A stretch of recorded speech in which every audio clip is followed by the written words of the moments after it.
By using every lever of his federal power, President Trump has sent a loud and clear message to the entire world.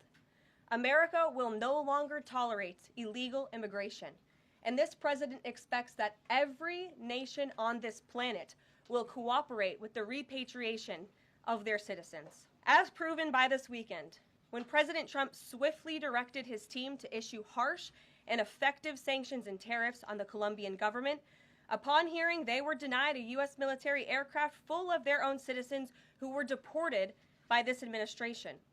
Within hours, the Colombian government agreed to all of President Trump's demands, proving America is once again respected on the world stage. So, to foreign nationals who are thinking about trying to illegally enter the United States, think again. Under this president, you will be detained and you will be deported. Every day, Americans are safer because of the violent criminals that President Trump's administration is removing from our communities. On January 23rd, ICE New York arrested a Turkish national for entry without inspection who is a known or suspected terrorist. On January 23rd, ICE San Francisco arrested a citizen of Mexico unlawfully present in the United States who has been convicted of continuous sexual abuse of a child aged 14 years or younger. ICE St. Paul has arrested a citizen of Honduras who was convicted of fourth-degree criminal sexual conduct with a minor.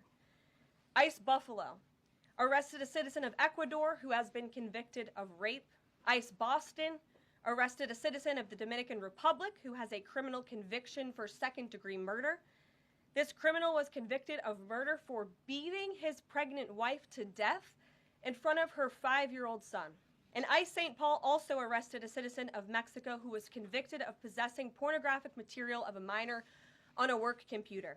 These are the heinous individuals that this administration is removing from American communities every single day, and to the brave state and local law enforcement officers, CBP, and ICE agents who are helping in the facilitation of this deportation operation, President Trump has your back, and he is grateful for your hard work.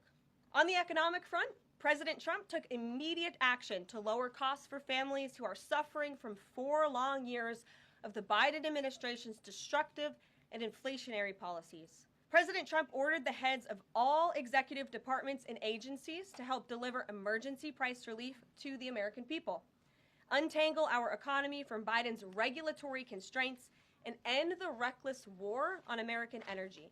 President Trump also signed sweeping executive orders to end the weaponization of government and restore common sense to the federal bureaucracy. He directed all federal agencies to terminate illegal diversity, equity, and inclusion programs to help return America to a merit-based society. President Trump also signed an executive order declaring it is now the policy of the federal government that there are only 2 sexes, male and female. Sanity has been restored. Before I take your questions, I would like to point out to all of you once again have access to the most transparent and accessible president in American history.